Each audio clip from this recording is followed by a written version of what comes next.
It wasn't long ago that mental health was still something misunderstood by medical professionals, and anyone showing even the slightest signs of mental illness could be locked away in an insane asylum. Many of the treatments used were little more than torture that often resulted in the death of patients, and the facilities were usually overcrowded and underfunded. With so much death and human misery focused in one place, it's no surprise that abandoned asylums have become haunted hotspots. Here is my choice for 5 of the creepiest haunted asylums with dark and disturbing backstories. Number 5. The Danvers Lunatic Asylum. The Danvers Lunatic Asylum was first opened in 1878 and was built on a secluded and isolated spot far away from prying eyes. It was originally designed to hold 500 patients, but by the 1930s over 2,000 people were crammed into the building. The asylum's imposing and creepy Gothic architecture is said to have been H.P. Lovecraft's inspiration for the Arkham Sanatorium, and it was also the setting for the horror film Session 9, as well as being in the video game Painkiller. Although the asylum was originally designed to be a modern and caring place for the mentally ill, the severe overcrowding and underfunding led to a disturbing decline in the level of care provided to patients. The building rapidly fell into disrepair, and the overwhelmed staff were no longer able to cope. Patients would often die in a remote area of the building and not be found until several days later, the smell of their decaying body betraying their location. As staff became more desperate to remain in control of the growing numbers of patients, draconian treatment methods were introduced, including straitjackets, electroshock therapy, solitary confinement, and perhaps most infamously of all, the lobotomy.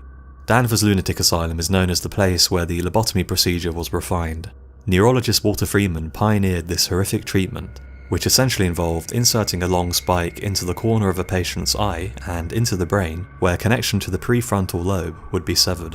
While some patients did see improvements to their condition after being lobotomized, the majority suffered a wide range of terrible symptoms. Many died as a result of the surgery, but most were simply robbed of their personalities and mental functions, being reduced to nothing more than empty shells. Visitors to the asylum noticed that many patients were aimlessly roaming the halls of the building, or were just sat vacantly staring into space, broken by the cruel treatments they had endured within the walls of the asylum. With so many people living and dying in such terrible conditions over the years, there was a huge number of reports of ghostly goings-on within the asylum since its complete closure in 1992. The site became a popular location for adventurers and paranormal investigators, and many people reported seeing the ghosts of past patients lurking in the shadows of the asylum's many cells and corridors, as well as hearing screaming and wailing emanating from deep within the abandoned facility. Many of those brave enough to enter the asylum reported being overcome with a feeling of despair and the sense of being watched even though they were alone. The asylum has since been demolished, and condominiums were built on the site. However, the legend of Danvers lives on. Number 4. The Trans-Allegheny Lunatic Asylum. The Trans-Allegheny operated between 1864 and 1994. It was originally designed to hold 250 patients, but by the 1950s over 2,500 patients were held within its walls. Such massive levels of overcrowding led to a huge drop in conditions at the asylum, as staff struggled to cope with the overflowing patient population. What was supposed to be a facility for the treatment and care of people with mental illnesses had become a dumping ground for those deemed by society to be undesirable. People with such diverse conditions as epilepsy, alcoholism, and tuberculosis were locked away in the overcrowded asylum. When examining the reasons patients were admitted, a disturbing theme seems to be the prevalence with which innocent women could be sent to the asylum against their will. Many women were committed to the asylum for no good reason, and were often at the mercy of their husbands or male members of her family. Simply being abandoned by her husband, or giving birth to a child out of wedlock, was reason enough for a woman to be held within the walls of the asylum. As overcrowding increased, treatment of the patients became more barbaric, and electric shock therapy, cold bath treatments, and lobotomies were commonly used therapies. Patients would often be held in isolation, chained to the floor in cages, and the asylum became a notoriously dangerous place. In one particular incident, a man was hung by 2 other patients before being dragged while still alive into another room and having his skull crushed under a bedpost. Such killings were not uncommon, and even asylum employees were not safe, with many staff members being murdered over the years.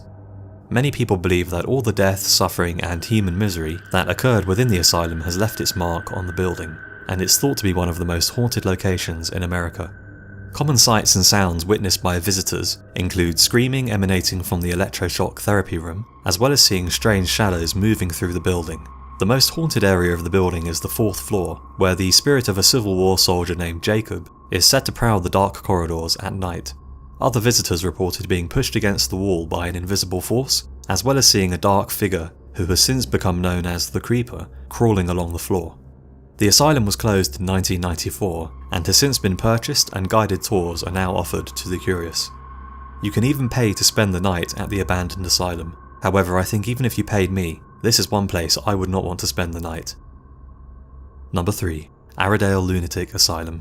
First opened in 1867, Arradale was Australia's largest lunatic asylum and housed thousands of patients who, at the time, were described as the worst lunatics in the British Empire. The story of Arradale reflects the attitude towards mental health care that many governments had at the time. The mentally ill were cast away into asylums, and there was very little interest in caring for them or treating them. Cold and imposing insane asylums were seen as a cost-effective way of sweeping a country's mental health problems under the rug. Unfortunately for the patients, this attitude did not prevent the doctors from experimenting with all manner of barbaric and unproven treatments. Bleeding, electroshock therapy, and lobotomies were commonplace, and patients deemed unruly would find themselves strapped to chairs for hours on end, or imprisoned in isolation cages.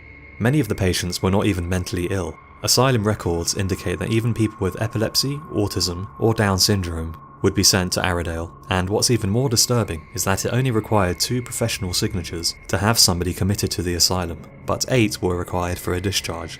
This raises the likely possibility that many completely healthy people may have been sent to a lifetime of misery in Arradale for no reason other than that they made a powerful enemy or stood in someone's way. There are countless stories about women being committed to the asylum by their adulterous husband, as well as disabled children being imprisoned within its walls to spare the shame of the parents. With 8 signatures required for a discharge, the chances are that once you entered Arradale, you would never leave. With such terrible conditions inside, an average of 5 patients died every week, and this number would rise during the frequent outbreaks of deadly infectious diseases. A staggering 13,000 people died within the walls of the asylum during its 130 years of operation, and combined with the misery of the patient's existence, this has left its mark on the area, and Arradale is believed to be one of the most haunted places in Australia. Explorers of the abandoned asylum have reported seeing dark figures wandering the derelict corridors and witnessing nurses in white uniforms moving in the distance. Screaming, moaning and footsteps are regularly heard emanating from deep within the building, and a strong smell is often reported. J Ward is believed to be the most haunted part of the asylum, and this is where the criminally insane were imprisoned. Numerous patients met violent deaths in J Ward, and it's been rumoured that if you peer through the cracks of one of the cell doors, you will sometimes see a pale face staring back at you. Although the asylum was closed in the 90s, it is still a popular location for urban explorers and paranormal investigators, but this is one place I definitely would not want to visit. Number 2. Poveglia Asylum. This island in Venice, Italy, has a long and dark history, and it's first mentioned as far back as 421 AD, when people from the surrounding mainland fled to the island to escape barbarian invasions. During the devastating plague outbreaks of the medieval era, the island was used as a plague pit. Anyone showing signs of infection were isolated on the island to stem the spread of the disease. It's estimated that over 150,000 people died on this tiny island during that period. The enormous number of corpses were buried in giant, unmarked pits located all over the island. In fact, so many people have died here that legends say that 50% of the soil consists of human remains. In 1922, an insane asylum was built on the small island, where just like the forgotten plague victims hundreds of years earlier, those with mental illnesses were quarantined on the island and left to a grim fate. Shut away from the outside world, the asylum was believed to have been run by a cruel and evil doctor who tortured and killed many patients who were under his care. In his all-consuming desire to make a name for himself in the medical community, he became obsessed with finding a catch-all cure for mental illness, and performed a variety of sick and cruel experiments on his patients. Lobotomies were performed with basic tools like chisels and hammers, and his favourite spot for carrying out experiments was in the bell tower. His reign of terror is said to have ended when he fell from or was pushed from the bell tower. According to a nurse who worked at the asylum, the doctor survived the fall but was strangled by a white mist that emerged from the soil. Prior to his death, the doctor had spoke of seeing the spirits of plague victims during the night, and these constant sightings are believed to have made him suicidal. With such a bloody and cruel past, it's no wonder that the island is believed to be an extremely creepy and haunted place. and it regularly attracts ghost hunters and thrill seekers. Accounts of ghosts on the island first came from the actual patients at the asylum, and they often reported seeing the spirits of dead plague victims wandering the island, as well as being awoken by the wailing of the long dead during the dark of night. However, because the patients were considered mad, the hospital staff would simply ignore the terrified complaints of the patients. The body of the asylum doctor is believed to have been bricked up inside the bell tower where he carried out his experiments, and the bell is often heard tolling across the bay even though the island is now deserted. People who live in Venice avoid the island, knowing full well its haunted reputation, and the island is officially off limits to all visitors.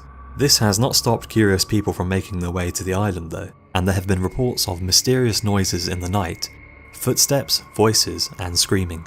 Some people even reported seeing the creepy figures of plague doctors with their long-nosed masks wandering the island at night, attending to the spirits of their long-dead patients.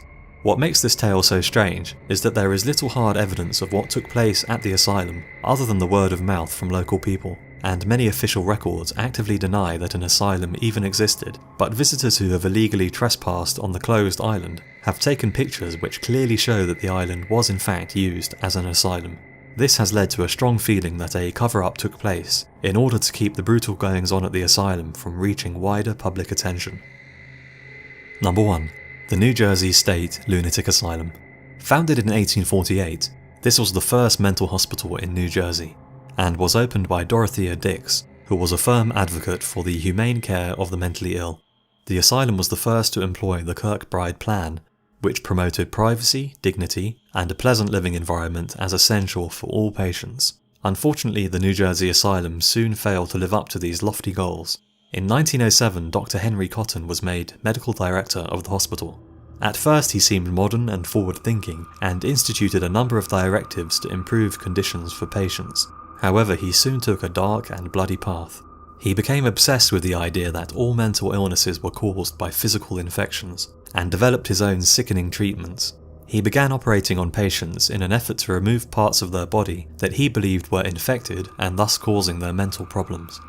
With his staff, he began removing the teeth, colons, testicles, ovaries, and even stomachs of patients under his care, even when no signs of infections were present. In most cases, this was done without the consent of the patient or the family, and the patient would often be dragged kicking and screaming against their will into the operating theatre. Dr. Cotton claimed a cure rate of 85%, but terrifyingly around 1/3 of all patients he operated on died as a result of his surgery. What is just as shocking is that his right to operate on his patients against their will was never seriously questioned. Dr. Cotton did not hide his activities and published numerous reports on his grisly operations, but his reports were kept quiet and he continued his bloody work right up until 1930.